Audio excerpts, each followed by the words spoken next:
In the TWAB this week, we got a weapon sandbox tuning preview, and there was a lot of insane changes. Some pretty massive changes that'll make the game play very differently than it currently does. Especially with Stasis also on the horizon, I think that November or Beyond Light is going to be a very different game in terms of PvP.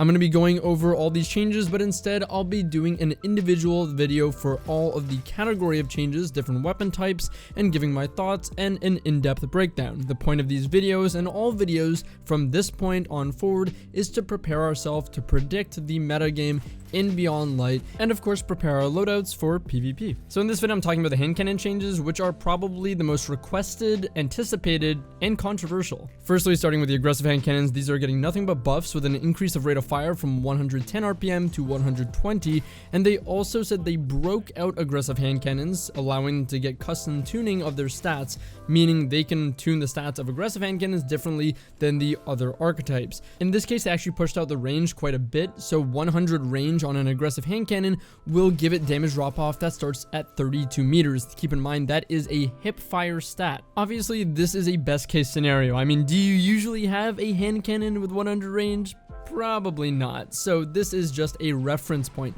But if we multiply that 32 meters by our 1.4 times zoom stat on hand cannons, that actually gives us closer to 45 meters of range without damage drop off, or before it begins experiencing damage drop off, I should say. That's kind of nuts. That's kind of crazy. 3 tapping with 1 head to body at around 45 meters, best case scenario. That's kind of wild. So I tried to approach this in a more practical scenario, because like I said, do we all have 100 range hand cannons lying around? Not always, probably not always. So I took Sturm with 91 range, kind of close, and used 32 meters as 100%. That's our reference point. I used the 91 range to be 91% of 32 meters, and that gives us 29 meters without damage drop off or before it begins. So remember, that's from the hip, so we got to multiply that by our zoom modifier, which is 1.4 times on hand cannons, which gives us about 40 meters without damage drop off with Sturm. That's pretty dang good. Now, there is a problem with this kind of application. The problem with this theory or application is that it assumes that the range stat and how it affects damage drop off is a linear curve. That is not the case, and I don't know specifically how that curve works or if it's changing with this update, which it kind of looks like it is. So this is just a very basic attempt to get a general idea of what the range will look like. It's not going to be exact, maybe a few meters higher, maybe a few meters lower. I'm not too sure. Either way, 40 meters or so is sounding really, really promising. It's going to allow the 110 hand cannons to snipe like they should be able to. And if you want a ranged option, you can give up a little bit of TTK and, well, get a lot more range and high DPS to go along with that. Does this mean 110s are going to be meta? Probably not, but they'll be a lot more of a viable pick. They will have some trade-offs, but a lot of benefits that give them a unique identity and space to occupy rather than other hand cannons, which is great. They will be a good anti-meta option, and I think they'll still be viable. Even though they have the same damage drop-off, it starts at around 28 meters across the board right now for hand cannons. There are ranges where the 110s can 3-tap, while the 150s can't, simply because the 110s deal more damage, and if you're hitting all headshots, you'll be able to still 3-tap because of the higher damage output at different ranges. Now, mind you, that range is only about give or take 3 meters. I'm going to say 4 meters at most. At least now, that's going to add on to the massive range difference they're going to have between them and other hand cannons to make an even bigger gap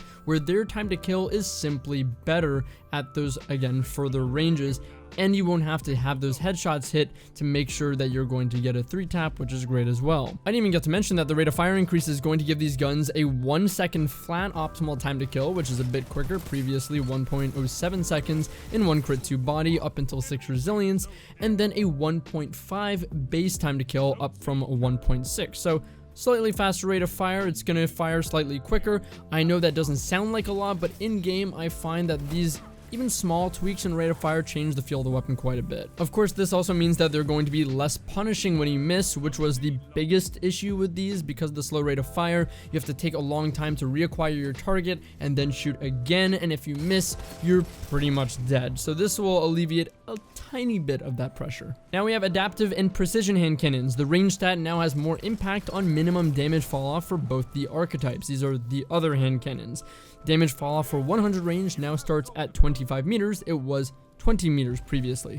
Now, so we can see the other hand cannon archetypes are also getting a range buff. Previously, again, it's a hip fire stat. We're at 20 meters from the hip. That's where you'd start getting damage fall off. So currently, as many people know, damage fall off for hand cannon starts at 20 meters. It's 28 when ADS because you multiply that with 1.4 times because that's the ADS modifier. So if we take the new number, 25 meters, multiply that by our ADS multiplier of 1.4 times, that gives us, in a best case scenario, 35 meters until we start seeing any sort of damage drop off. And of course, the adaptive archetype is able to 3-tap a little bit past that depending on the resilience level. So expect 36 to 37 meters of a 3-tap range, which is pretty good. That's a pretty good buff. Of course, that's a best case scenario, and because we don't really know how these curves are changing and are handled, we can't really make any crazy good predictions on this, but know that in a best case scenario, you're getting another like 8 meters out of this buff, which is phenomenal. It's really good. Small addition to the 180 rate of fire hand cannons. Their magazines are being scaled up by 37%. That's pretty cool. At least it's something. So they're giving back hand cannons their range. That's awesome. That's amazing. But not without a cost. You see, they said adaptive and precision, but here we have lightweights. They moved all lightweight hand cannons, the 150 rate of fires, to the adaptive subfamily. They will now be 140 rate of fires, and they will move to adaptive, so I'm assuming they will not get the speed buff. This is a very, very controversial change. People love their 150 RPM hand cannons in the Crucible, and there's a little bit of a developer note here that I'll read and give my own comments on. They said, at this time, lightweight 150 rate of fire hand cannons represent the majority of hand cannon usage in the Crucible.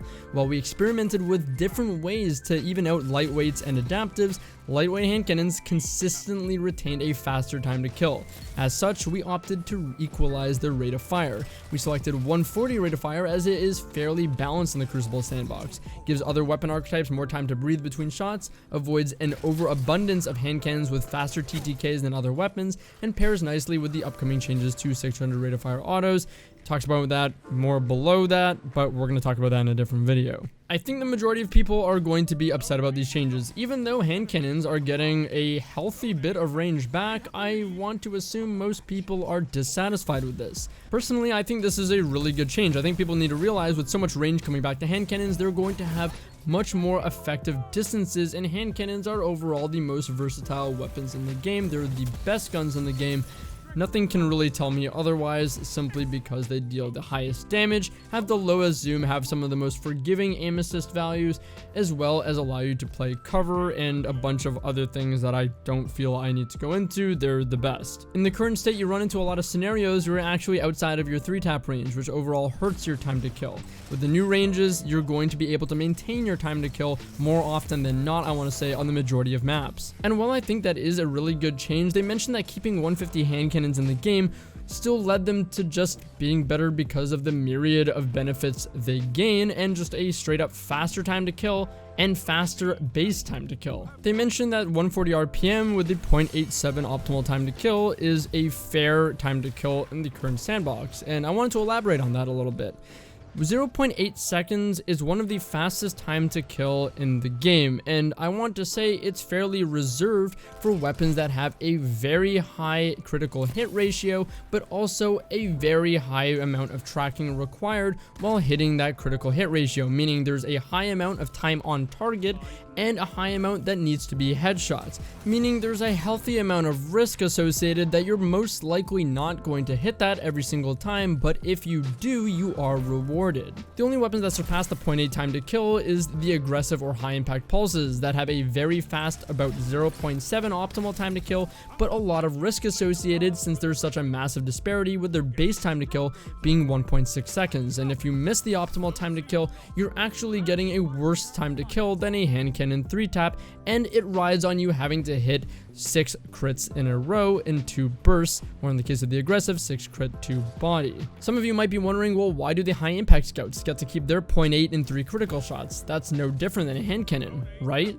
Well, it actually is, because their body shot time to kill is so vastly different. They have a 2-second body shot time to kill, which is incredibly punishing for missing that optimal time to kill. Not only that, but scout rifles also have a higher inherent zoom modifier than hand cannons, which in turn means 100 aim assist on a scout rifle is not the same as 100 aim assist on a hand cannon.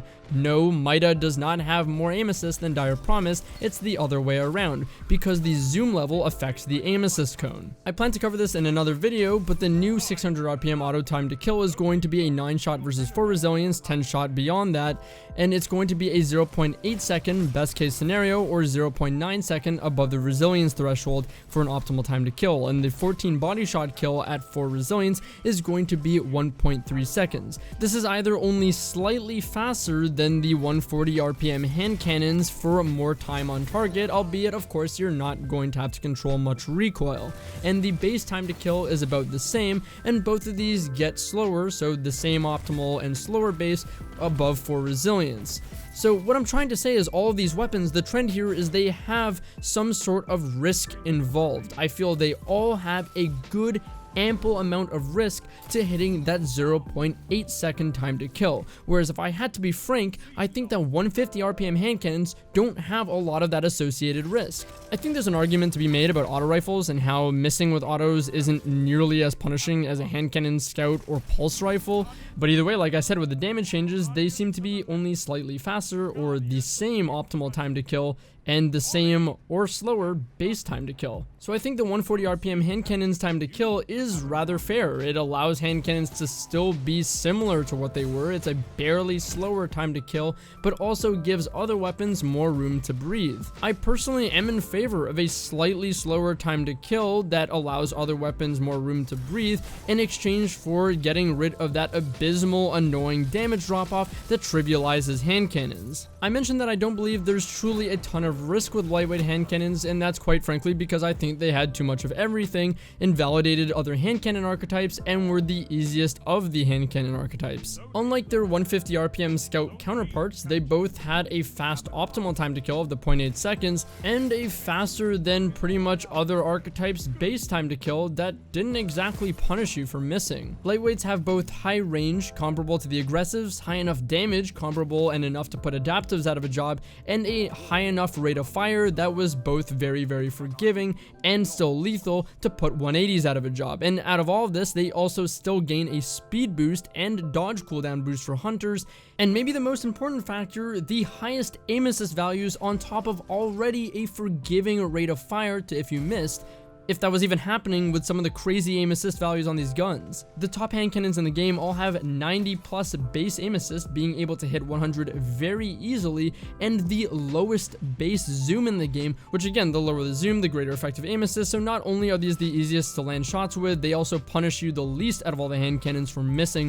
which is supposed to be the risk in using a hand cannon. 140 RPM hand cannons are going to cause you to have a little bit more risk to missing, and a little bit more focus to lining up your shot, since there's more time in between shots. Overall, I think these are great changes for the health of primary gunplay in Destiny 2. There is one hand cannon remaining a 150 RPM though, and that's Sunshot, and that'll be part of its unique identity. Keep in mind though, Sunshot will not be getting the range boost of the 140 archetype, which will be all the current 150s, so it's going to still have a 28 meter 3-tap range, and it cannot 3-tap beyond that. Not to mention, I've said for a long time that I think Sunshot is the only well-designed 150 in the game. Reason being is because its aim assist stat isn't through the roof. It's actually at 60, which is relatively low for a hand cannon, especially at that rate of fire, and that causes you to have to pace your shots a little bit more. Even though its range is high, so its accuracy is high, and its stability will maintain that 60 aim assist better than ever,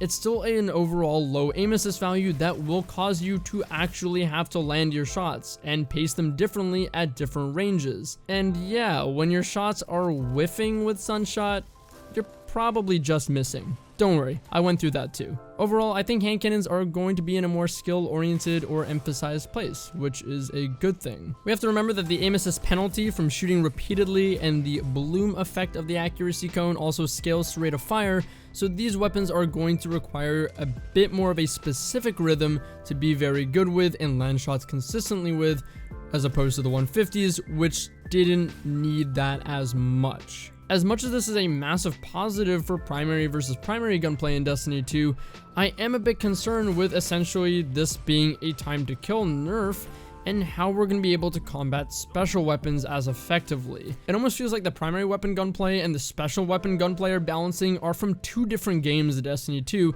and they don't play by the same rules. And that's probably a video I'll make on its own in the future. Anyways, that's everything I have to say on my thoughts of the hand cannon changes, 150s being collapsed into 140s and 110s turning into 120s and becoming pseudo snipers.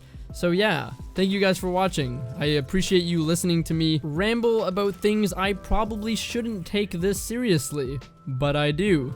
Thanks for watching, guys. Check me out on Twitch, twitch.tv/Drewsky, shameless plug. I'll see you guys later. Take care.